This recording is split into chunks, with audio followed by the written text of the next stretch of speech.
How are you? It's been great, hasn't it? I've been blown away by the whole thing. In fact, I'm leaving.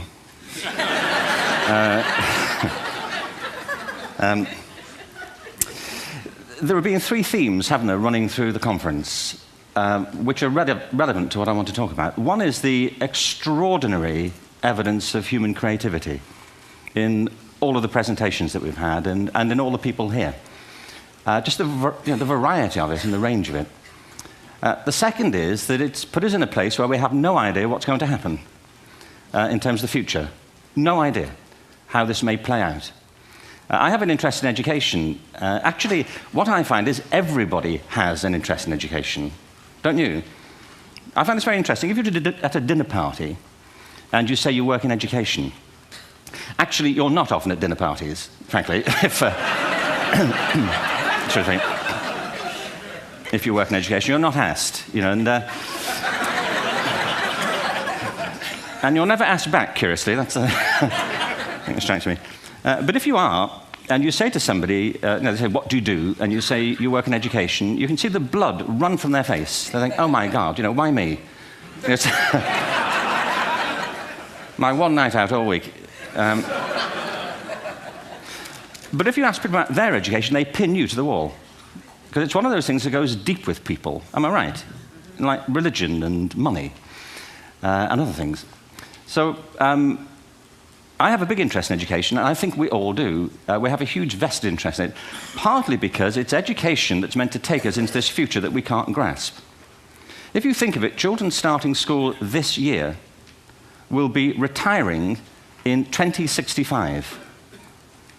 Nobody has a clue, despite all the expertise that's been on parade for the past 4 days, what the world will look like in 5 years' time. And yet we're meant to be educating them for it. So the unpredictability, I think, is extraordinary. And the third part of this is that we've all agreed, nonetheless, on the really extraordinary capacities that children have, their capacities for innovation. I mean, Serena last night was a marvel, wasn't she? Just seeing what she could do. And she's exceptional, but I think she's not, so to speak, exceptional in the whole of childhood. What you have there is a person of extraordinary dedication who found a talent. And my contention is all kids have tremendous talents, and we squander them pretty ruthlessly. So I want to talk about education, and I want to talk about creativity. My contention is that creativity now is as important in education as literacy, and we should treat it with the same status. Thank you.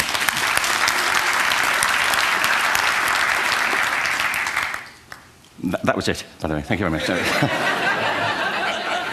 So, 15 minutes left. Well, I was born... No, I had a great story recently, I love telling it, of a little girl who was in a drawing lesson. She was 6, and she was at the back drawing, and the teacher said, this little girl hardly ever paid attention. And in this drawing lesson, she did. And the teacher was fascinated. She went over to her, and she said, what are you drawing? And the girl said, I'm drawing a picture of God. And the teacher said, but nobody knows what God looks like. And the girl said, they will in a minute.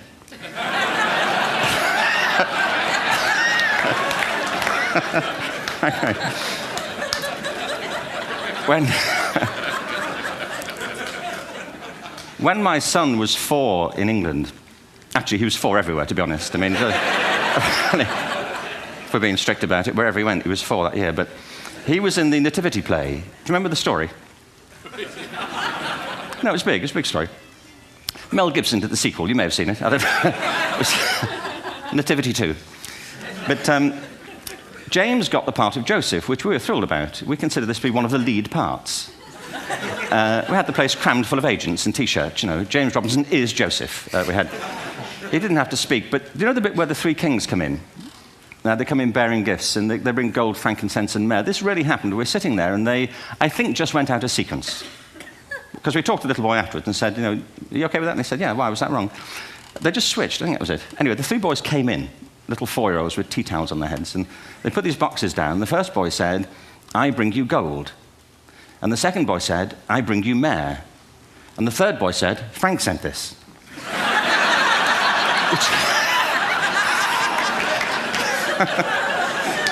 It's great.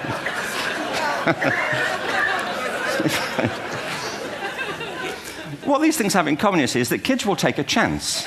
If they don't know, they'll have a go. Am I right? They're not frightened of being wrong.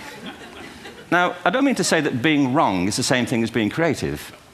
What we do know is, if you're not prepared to be wrong, you'll never come up with anything original. If you're not prepared to be wrong. And by the time they get to be adults, most kids have lost that capacity. They have become frightened of being wrong. And we run our companies this, by the way. We stigmatize mistakes. And we're now running national education systems where mistakes are the worst thing you can make. And the result is that we are educating people out of their creative capacities. Picasso once said this. He said that all children are born artists. The problem is to remain an artist as we grow up. I believe this passionately, that we don't grow into creativity, we grow out of it. Or rather, we get educated out of it. So why is this? I lived in Stratford-on-Avon until about 5 years ago. In fact, we moved from Stratford to Los Angeles. So you can imagine what a seamless transition this was from LA. Actually, we lived in a place called Snitterfield, just outside Stratford, which is where Shakespeare's father was born. Are you struck by a new thought? I was. You don't think of Shakespeare having a father, do you? Do you? Because you don't think of Shakespeare being a child. Do you? Shakespeare being 7. I never thought of it. I mean, he was 7 at some point. He was in somebody's English class, wasn't he? Do you understand? Really? How annoying would that be?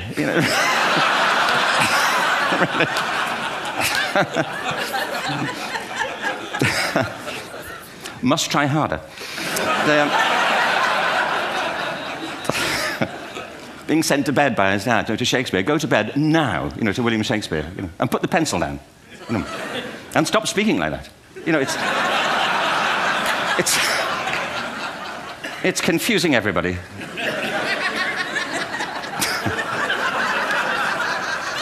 Anyway, we moved from Stratford to Los Angeles, and I just want to say a word about the transition. Actually, my son didn't want to come. I've got 2 kids. He's 21 now, and my daughter's 16. He didn't want to come to Los Angeles. He loved it, but he had a girlfriend in England. This was the love of his life, Sarah. He'd known her for a month. Mind you, they'd had their 4th anniversary, because it's a long time when you're 16. Anyway, he was really upset on the plane. He said, "I'll never find another girl like Sarah." And we were rather pleased about that, frankly, because she was...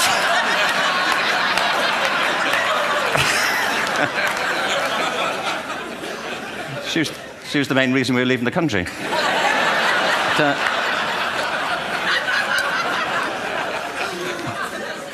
But something strikes you when you move to America and when you travel around the world. Every education system on Earth has the same hierarchy of subjects. Everyone, doesn't matter where you go. You think it would be otherwise, but it isn't. At the top are mathematics and languages, then the humanities, and at the bottom are the arts, everywhere on Earth. And in pretty much every system, too, there's a hierarchy within the arts. Art and music are normally given a higher status in schools than drama and dance. There isn't an education system on the planet that teaches dance every day to children the way we teach them mathematics. Why? Why not? I think this is rather important. I think maths is very important, but so is dance. Children dance all the time if they're allowed to. We all do. We all have bodies, don't we? Did I miss a meeting? I mean, I think... Truthfully, what happens is, as children grow up, we start to educate them progressively from the waist up. And then we focus on their heads, and slightly to one side. If you were to visit education as an alien and say, what's it for, public education, I think you'd have to conclude, if you look at the output, who really succeeds by this, who does everything they should, who gets all the brownie points, who are the winners, I think you'd have to conclude the whole purpose of public education throughout the world is to produce university professors. Isn't it? They're the people who come out the top. And I used to be one. So there,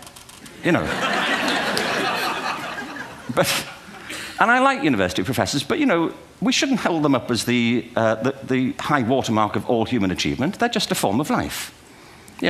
Another form of life. But they're rather curious, and I say this out of affection for them. There's something curious about professors. In my experience, not all of them, but typically, they live in their heads. They live up there, and slightly to one side. They're disembodied, in a kind of literal way. They look upon their body as a form of transport for their heads. It's... Don't they? It's a way of getting their head to meetings.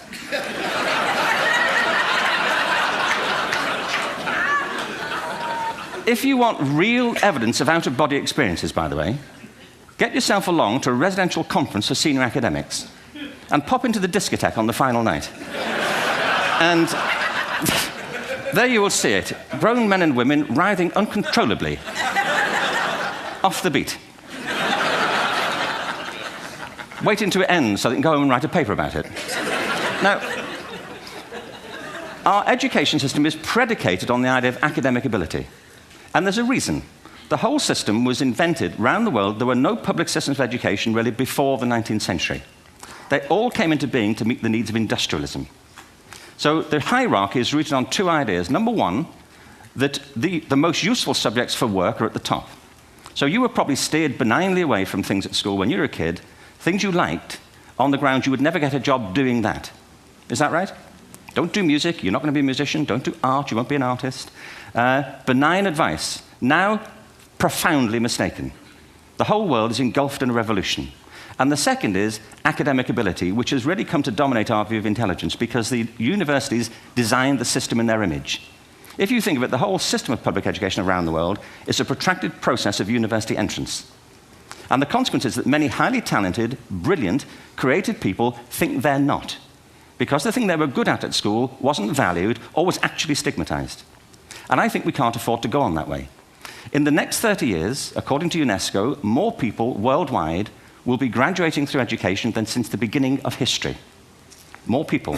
And it's the combination of all the things we've talked about, technology and its transformational effect on work, and demography and the huge explosion in population. Suddenly, degrees aren't worth anything. Isn't that true? When I was a student, if you had a degree, you had a job. If you didn't have a job, it's because you didn't want one. And I didn't want one, frankly. So, but now, kids with degrees are often heading home to carry on playing video games because you need an MA, where the previous job required a BA, and now you need a PhD for the other. It's a process of academic inflation, and it indicates the whole structure of education is shifting beneath our feet. We need to radically rethink our view of intelligence. We know three things about intelligence. One, it's diverse. We think about the world in all the ways that we experience it. We think visually, we think in sound, we think kinesthetically, we think in abstract terms, we think in movement. Secondly, intelligence is dynamic. If you look at the interactions of a human brain, as we heard yesterday from a number of presentations, intelligence is wonderfully interactive. The brain isn't divided into compartments. In fact, creativity, which I define as the process of having original ideas that have value, more often than not, comes about through the interaction of different disciplinary ways of seeing things. The brain is intentionally... By the way, there's a shaft of nerves that joins the two halves of the brain called the corpus callosum. It's thicker in women. Following on from Helen yesterday, I think this is probably why women are better at multitasking. Because you are, aren't you? There's a raft of research, but I know it from my personal life. If my wife is cooking a meal at home, which is not often, thankfully, but if she's doing... she's good at some things. But if she's cooking, she's dealing with people on the phone, she's talking to the kids, she's painting the ceiling, she's doing open-heart surgery over here. If I'm cooking, the door is shut, the kids are out, the phone's on the hook. If she comes in, I get annoyed. I say, Terry, please, I'm trying to fry an egg in here.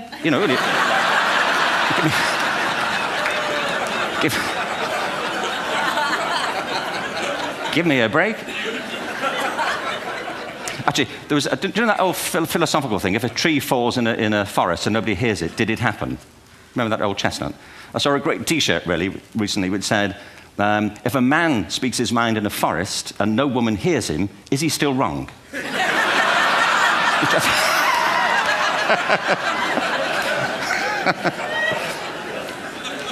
And the third thing about intelligence is it's distinct. I'm doing a new book at the moment called Epiphany, which is based on a series of interviews with people about how they discovered their talent. I'm fascinated by how people got to be there. It's really prompted by a conversation I had with a wonderful woman who most people have never heard of. She's called Gillian Lynn. Have you heard of her? Some have. She's a choreographer, and everybody knows her work. She did Cats. and Phantom of the Opera. She's wonderful. I used to be on the board of the Royal Ballet in England, as you can see. And anyway, Jill and I had lunch one day. I said, how'd you get to be a dancer? And she said it was interesting. When she was at school, she was really hopeless. And the school in the 30s wrote to her parents and said, we think Gillian has a learning disorder. She couldn't concentrate, she was fidgeting. I think now they'd say she had ADHD. Wouldn't you? But this was the 1930s, and ADHD hadn't been invented, at this point, so it wasn't an available condition. people weren't aware they could have that. Anyway, she went to see this specialist. So this oak-panelled room, and she was there with her mother, and she was led and sat on this chair at the end, and she sat on her hands for 20 minutes while this man talked to her mother about all the problems Gillian was having at school. And at the end of it, because she was disturbing people, her homework was always late and so on, little kid of 8, in the end, the doctor went and sat next to Gillian and said, Gillian, I've listened to all these things that your mother's told me. I need to speak to her privately. So he said, wait here, we'll be back. We won't be very long. And they went and left her. But as they went out the room, he turned on the radio that was sitting on his desk. And when they got out the room, he said to her mother, just stand and watch her. And the minute they left the room, she said she was on her feet, moving to the music. And they watched for a few minutes, and he turned to her mother, and he said, Mrs. Lynn, Gillian isn't sick, she's a dancer. Take her to a dance school. I said, what happened? He said, she did. I can't tell you how wonderful it was. We walked in this room, and it was full of people like me. People who couldn't sit still. People who had to move to think. Who had to move to think. They did ballet, they did tap, they did jazz, they did modern, they did contemporary. She was eventually auditioned for the Royal Ballet School. She became a soloist. She had a wonderful career at the Royal Ballet. She eventually graduated from the Royal Ballet School, found her own company, the Gillian Dance Company, met Andrew Lloyd Webber. She's been responsible for some of the most successful musical theatre productions in history. She's given pleasure to millions, and she's a multi-millionaire. Somebody else might have put her on medication and told her to calm down. Now, I think...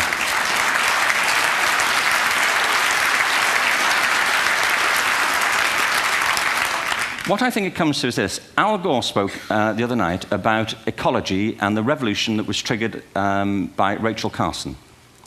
I believe our only hope for the future is to adopt a new conception of human ecology, one in which we start to reconstitute our conception of the richness of human capacity.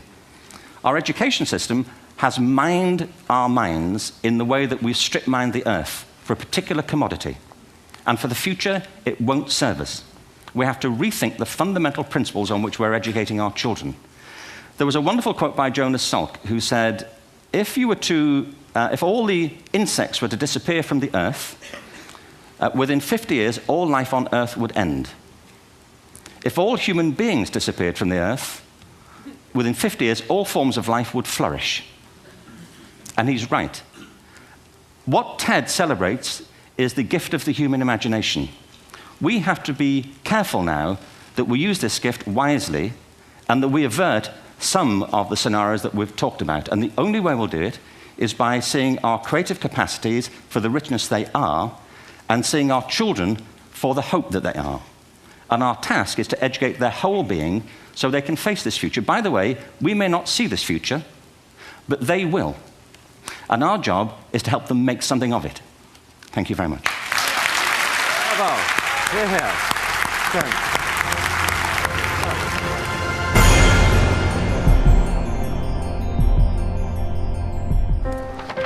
What if great ideas weren't cherished? What if they carried no importance? Or held no value?